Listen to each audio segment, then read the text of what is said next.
आपको बता दें कि अलीगढ़ का प्राचीन नाम कोइल या कोल था। लगभग 200 साल पहले अलीगढ़ को कोइल या कोल के नाम से जाना जाता था। इतिहासकारों के अनुसार एक दैत्यराज यहाँ का शासक बना और उसने अपने नाम के अनुकूल इस स्थल का नाम कोल रखा। इसके बाद सैयद वंश के कार्यकाल में शहर को अलीगढ़ में तब्दील कर दिया गया। तब से आज तक इस शहर को अलीगढ़ के नाम से जाना जाता है। जो इतिहास है उसके जो क्रमवार है सर उसको प्रकाश है। देखिए, प्राचीन काल में अलीगढ़ नाम कोई शहर नहीं था। अलीगढ़ जो शहर था, शहर आज जो दिखाई देता है वो कोल नाम के किले पर था।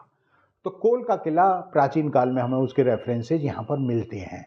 और होते होते ये होता है मध्यकाल में बलबन आता है अलीगढ़ के कोल के किले को जीतने के लिए, और बलबन ने कोल के किले को जीत के इस एरिया पर अपना आधिपत्य जमा लिया। और फिर ये बलबन के फिर सल्तनत पीरियड में ये सुल्तानों के अधीन रहता है। उसके बाद ये बाबर के भी पास चला जाता है, बाबर के पास भी रहता है। अच्छा, जब ये सुल्तानों के अधीन में होता है, खासकर लोधी सुल्तानों के अधीन होता है, तो उसी पीरियड में एक कच्ची गढ़ी, एक मड फोर्ट्रेस बनाई गई जो इस कोल के किले की सुरक्षा के लिए थी। और उसको बाद में रिपेयर कराया गया औरंगजेब के पीरियड में। जिसे ने रिपेयर कराया उसका नाम था, उस गवर्नर का नाम था साबित खान। तो वो कच्ची गढ़ी जो इसकी सुरक्षा के लिए, कोल की सुरक्षा के लिए बनाई गई, वो साबितगढ़ कहलाई। और वो ही गढ़ी धीमे धीमे अलीगढ़ इसमें कोल के किले पर, फिर उसके बाद मराठों का प्रभुत्व होता है। और मराठों से कुछ पहले ही जाटों का प्रभुत्व होता है। तो जाटों का जाट जब इस एरिया को कैप्चर करते हैं तो उन्होंने उस जो गढ़ी सुरक्षा के लिए बनाई गई थी उसके साबितगढ़ का नाम बदल के रामगढ़ कर दिया।